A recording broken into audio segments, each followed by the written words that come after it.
우리나라에서 가장 높은 빌딩은 어디일까요? 제가 어렸을 때는 여의도에 있는 63 빌딩이 우리나라에서 가장 높은 건물이었습니다. 그래서 서울에 종종 관광 가는 분들이 꼭 이 63 빌딩에 들려서 거기에서 파는 황금색 저금통 하나씩을 꼭 사서 집으로 돌아왔던 기억이 있습니다. 그런데 이제는 그런 높은 건물들이 너무나 많이 생겨서 이제 63 빌딩은 랭킹 안에 들어가지도 못합니다. 요즘 우리나라에서 가장 높은 빌딩은 다 아시는 것처럼 서울 잠실에 있는 롯데월드 타워입니다. 무려 123층, 지상에서 555m에 해당이 됩니다. 그런데 우리나라에서 이렇게 가장 높은 빌딩이라고 해도 이것도 세계에다 내어 놓으면 세계에서 약 5위 정도밖에 되지 않습니다. 세계에는 이렇게 높은 빌딩들이 참 많이 있습니다. 몇 년 후에 완공된 제다 타워는 무려 167층, 지상 1km가 넘는 높이를 자랑하고 있습니다. 현재 다 완공된 건물 중에 가장 높은 빌딩은 두바이에 있는 부르즈 칼리파 163층, 중국의 상하이 타워 128층, 한국의 이 롯데월드 타워는 다 완공된 건물 중에는 5번째 순위에 올라 있습니다. 사람들은 이처럼 항상 누가 더 큰가에 대한 관심이 참 많습니다. 세계에서 가장 큰 건물, 세계에서 가장 높은 산, 세계에서 가장 큰 호수, 세계에서 가장 큰 도시, 세계에서 가장 키 큰 사람, 세계에서 가장 힘센 사람, 우리나라에서 가장 큰 다이소는 어디에 있을까? 이런 것에 대한 관심이 참 많다는 겁니다. 그런데 왜 사람들은 이처럼 순위 매기는 것을 좋아할까요? 왜 누가 더 크고 왜 누가 더 높으냐라는 것을 찾아보는 것을 좋아할까? 4절의 말씀을 같이 한번 읽겠습니다. 4절입니다. 그러므로 그러므로 누구든지 이 어린아이와 같이 자기를 낮추는 사람이 천국에서 큰 잔이라. 아멘. 인간의 보편적인 욕망은 누가 더 크고 누가 더 높고 누가 더 힘이 세고 누가 더 부자이고 이런 것과 같은 그런 비교와 경쟁 의식입니다. 그런데 이런 질문들로 우리 주변에 늘 가득하다는 것을 우리는 알 수가 있습니다. 가끔 가다가 이 TV를 보다 보면 예능 방송이 나오는데 꼭 거기서 하는 질문 중에 하나가 뭐냐면 연예인 중에 싸움 1등은 누구일까? 라는 질문이 종종 나옵니다. 연예인 중에 싸움 1등 누구일까? 누구라고 생각하시나요? 보통 강호동, 줄리엔강, 김종국이 후보에 오릅니다. 아니 연예인한테 싸움 1등이 왜 중요할까요? 연예인한테. 권투 선수에게 싸움 1등이 누구냐라는 질문은 그래도 이해할 만한데 왜 연예인들 중에 싸움 1등을 굳이 찾으려고 하는 것일까요? 그런데 이런 질문은 예수님을 믿고 따르고 있는 제자들에게도 그대로 나타난다는 겁니다. 1절에 보면 오늘 본문이 이렇게 시작을 합니다. 그때에 제자들이 예수께 나와 이르되 천국에서는 누가 크니까? 라고 질문하고 있다는 겁니다. 그런데 오늘 예수님은 누가 크다, 누가 작다라고 얘기하는 것이 아니라 제자들의 기대와는 전혀 다르게 이 질문에 이렇게 대답해 주셨는 겁니다. 4절, 그러므로 누구든지 이 어린아이 같이 자기를 낮추는 사람이 천국에서 큰 자니라. 그런데 여기에서 말씀하는 이 어린아이와 같음, 그럼 도대체 어린아이와 같음이 무엇인가에 대한 해석은 사실은 다양합니다. 때로는 어린아이의 같음을 순수성이라고 이야기하기도 하고요. 거짓말을 못하는 정직성이라고 이야기하기도 하고요. 혼자서는 아무것도 할 수 없는 연약함과 취약성이라고 이야기하기도 합니다.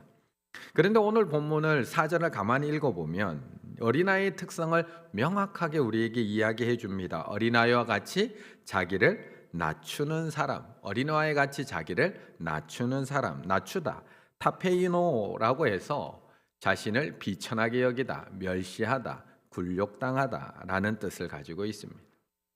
그래서 필립 양씨는 내 안에 하나님이 없다라는 책에서 이 어린아이와 같음을 무엇으로 이야기하느냐 하면 아무 꺼리낌 없이 누군가 선물을 주면 마냥 좋아하면서 그 선물을 받아들이는 어린아이와 같은 수용성, 예수님을 아바 아버지라고 부르는 의존성.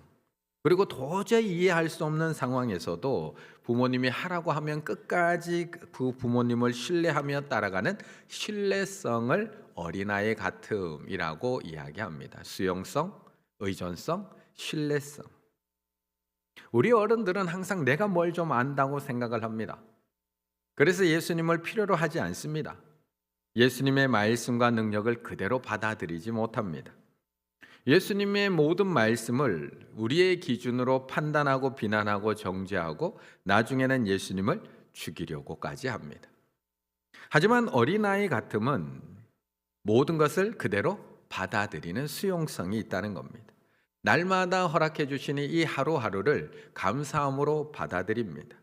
지금 비록 나의 상황이 도저히 이해가 되지 않지만 하나님의 뜻과 인도하심을 믿고 그대로 받아들이는 수용성. 그렇다면 우리가 지금 그런 어린아이 같음을 가지고 살아가고 있을까요? 어린아이 같음.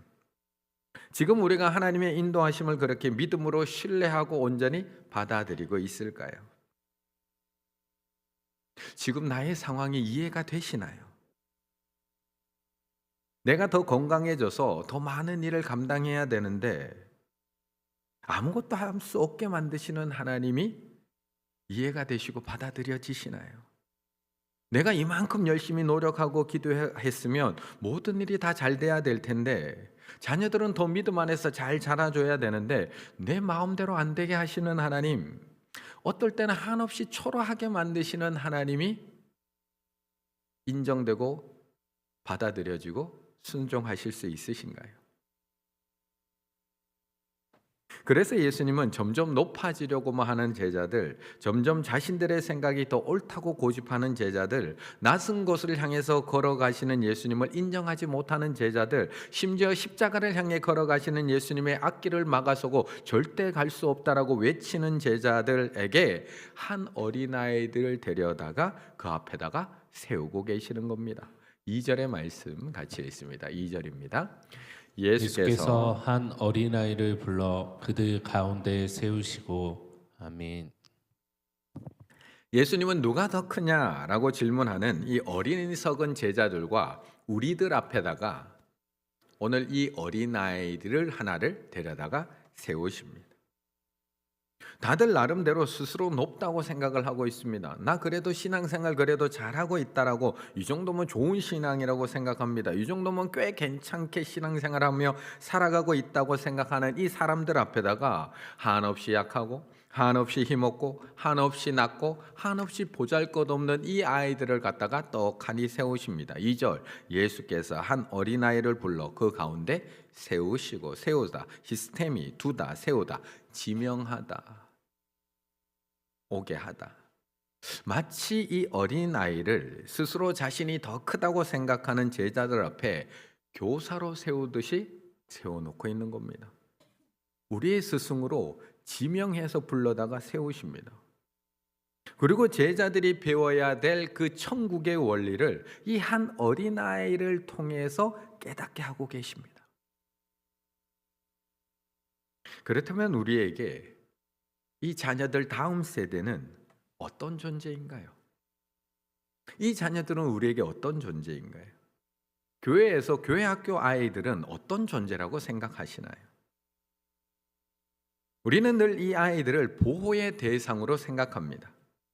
연약하고 미숙하고 불완전한 존재이기 때문에 우리가 잘 키워야 될 양육의 대상으로만 생각합니다. 맞습니다. 그래서 우리는 이 아이들을 잘 보호하고 가르치고 양육해야 됩니다. 그런데 오늘 예수님은 이 어린아이들을 우리 가운데다가 세워놓고 이렇게 말씀하고 계시는 겁니다. 이 어린아이를 통해서 너희가 배워야 한다. 이 자녀들을 통해서 너희가 낮아져야 한다. 여기 있는 교회 학교 아이들을 통해서 선생된 우리들, 부모된 우리들이 먼저 깨달아야 한다라고 말씀하고 있는 겁니다. 미국 하버드 대학교 교수였던 헨리 나우엔이 어느 날 자신의 교수직을 버리고 데이브레이크라고 하는 장애인 공동체에 들어가서 거기 있는 지적 장애인들의 용변을 치우고 목욕을 시키고 식사와 옷을 제공하는 그런 삶을 살아가게 됩니다. 그러자 주변에 있는 많은 사람들이 이유를 묻기 시작을 합니다. 아니, 당신같이 훌륭한 학자가 제자들을 양육하고 양성하고 좋은 훌륭한 학자들을 배출해야지요. 왜 장애인 시설에 들어갔느냐고 묻습니다. 그러자 그가 이렇게 대답을 해줍니다. 나는 그동안 작은 성공의 외로운 꼭대기를 향하여, 작은 인기, 작은 권력의 꼭대기를 향하여 오르막길만을 추구해 왔다. 그러던 어느 날 아담이라고 하는 한 정신지체인 청년 곁에 앉았을 때 나는 인간의 고통에 동참하는 내리막길을 통해서만 진정한 예수를 알 수 있다는 것을 깨달았다. 오르막길에서는 예수님이 보이지 않는다. 오직 내리막길에서만 진정한 예수님을 만날 수 있다. 높은 곳을 향해 가던 헨리 나우에는 이 아담이라고 하는 장애인 청년을 통해서 깨닫게 되는 겁니다. 아담이라는 어린아이와 같은 그 청년 곁에 앉아서 깨닫게 되었습니다. 그리고 누가 더 크냐라고 하는 이 세상에서 어린아이 같이 예수님을 믿고 따라가는 낮아지는 삶을 살 수 있었다는 겁니다. 그렇다면 오늘 제자들은 만약 이 어린아이가 아니었다면 자신들이 지금 잘못된 것을 추구하고 있다는 것을 알 수 있었을까요?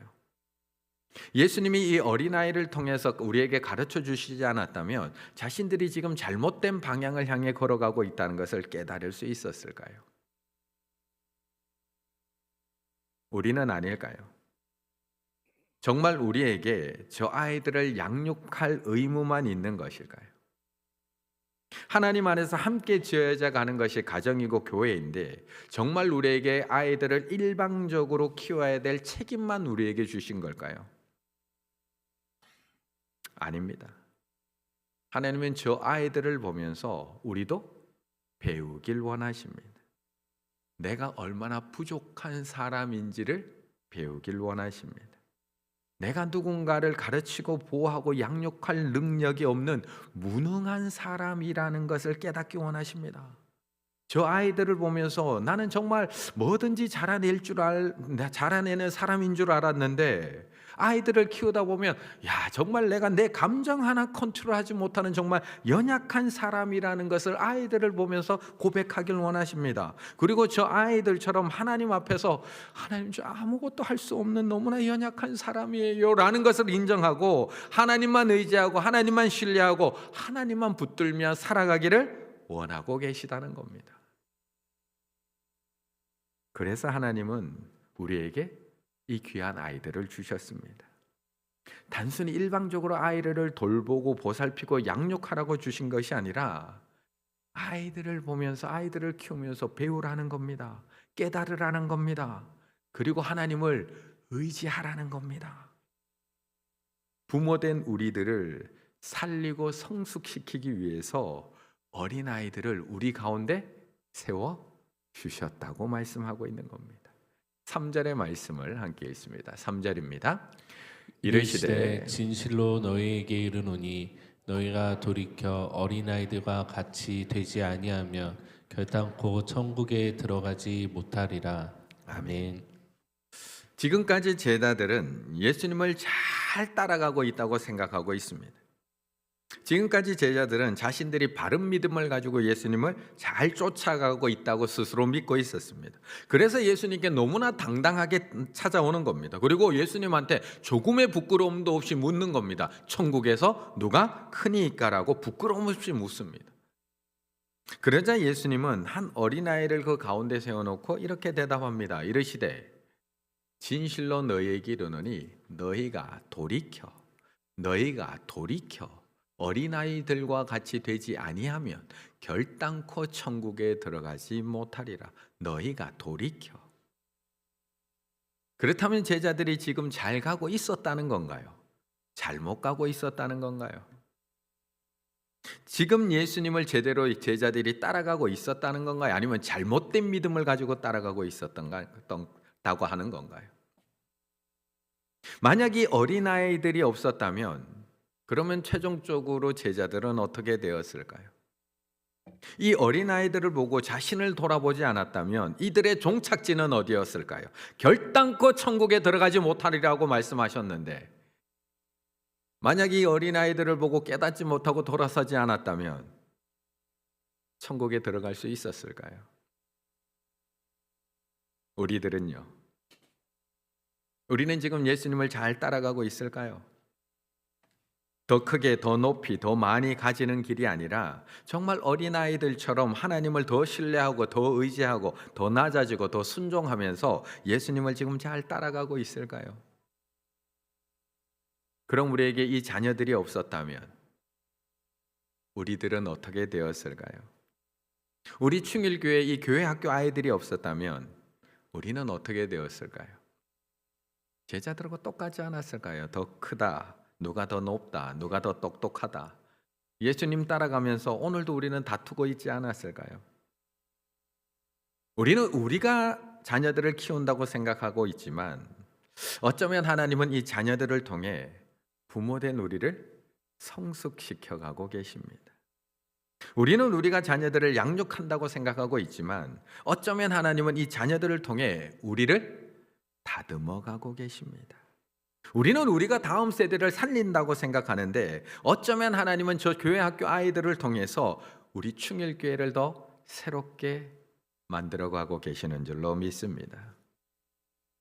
지금 이 자녀가 없었다면 우리가 이만큼 기도하고 있을까요? 지금 그 자녀가 없었다면 우리가 이만큼 겸손할 수 있을까요? 아마 나 잘난 맛에 살고 있지 않을까요? 아마 이 세상이 다 내 마음대로 되는 줄 그렇게 알고 살아가고 있지 않았을까요? 지금 그 자녀가 없었다면 우리가 이만큼 눈물 흘리며 낮아질 수 있을까요? 지금 그 자녀가 없었다면 이 추운 새벽에 이 새벽기도 나와서 하나님 앞에 납작 엎드려서 기도할 수 있을까요? 이제 돌이 갓 지난 딸을 키우고 있는 가정이 있습니다. 그런데 아이가 놀고 있는 모습을 보니까 자꾸 귀를 만집니다. 혹시나 하는 마음에 병원을 데리고 가서 진료를 받았더니 귀 안쪽에 진주종이라고 하는 양성 종양이 발견이 됩니다. 이 진주종이 점점 작아지고 자연스럽게 사라지면 좋은데 그렇지 않으면 이게 난청, 어지럼증, 안면 마비까지 올 수 있어서 결국 수술을 해야 되는 상황. 그러니 엄마 아빠의 마음이 어떨까요? 이제 돌 지난 아이를 전신 마취해서 수술을 해야 되는 엄마의 마음, 아빠의 마음 어떨까? 그래서 제가 지난주에 전화 신방을 했습니다. 그랬더니 그 전화를 받은 어머니의 고백, 하나님이 새해 더 많이 기도하라고 주시는 그런 일인 것 같습니다. 요즘 제가 기도가 소홀했는데 하나님께서 다시 기도하라고 주시는 시간인 것 같아요, 목사님. 정말 우리가 아이들을 키우고 있을까요? 아이들이 우리를 변화시키고 있을까요? 아니면 하나님이 아이들을 통해 우리를 변화시키고 성장시키고 있을까요? 저는 둘 다라고 생각을 합니다. 왜요? 우리는 함께 지어져 가고 있기 때문에 그렇습니다. 우리는 아이들을 돌보고 키우고 있지만 하나님은 이 아이들을 통해서 아직 초보 부모인 우리들을 성장시키고 성숙시켜 나가고 있다는 겁니다. 인생은 누구나 초행길입니다. 아이들만 처음이 아니라 부모들도 처음입니다. 그래서 양쪽 모두 어렵고 불안합니다. 하지만 괜찮습니다. 하나님께서 동행하시기 때문입니다. 세상이 아무리 어두워도 하나님이 열어주시는 길은 여전히 있습니다. 주의 말씀이 우리의 길을 비춰주십니다. 말씀을 붙들고 있으면 길이 보이고요. 말씀의 원리를 따라 사랑과 용납, 신뢰와 섬김으로 주님과 동행하면 지금은 양육의 길이 참 어려워 보이지만 우리는 그 어둠의 길을 뚫고 걸어갈 수 있습니다. 교회와 구역도 마찬가지입니다. 우리가 다음 세대를 키우고 돌보고 양육하고 있는 것 같지만 하나님은 저 아이들을 통해 우리를 키워가고 계십니다. 저 아이들을 통해 우리의 모습을 돌아보게 하시고 저 아이들을 통해 하나님 앞에 겸손하게 하시며 저 아이들을 통해 이렇게 함께 모여 하나님 앞에 기도하게 하십니다. 우리에게 맡겨주신 이 귀한 아이들을 단순히 양육의 대상으로만 바라보지 마시고 이 아이들을 통해 우리를 성숙시켜 가시는 하나님의 손길을 바라보며 부모와 자녀가 함께 지어져 가는 교회, 구역과 가정이 함께 지어져 가는 교회, 장년부와 교회 학교가 함께 지어져 가는 우리 충일교회가 되기를 간절히 바라겠습니다.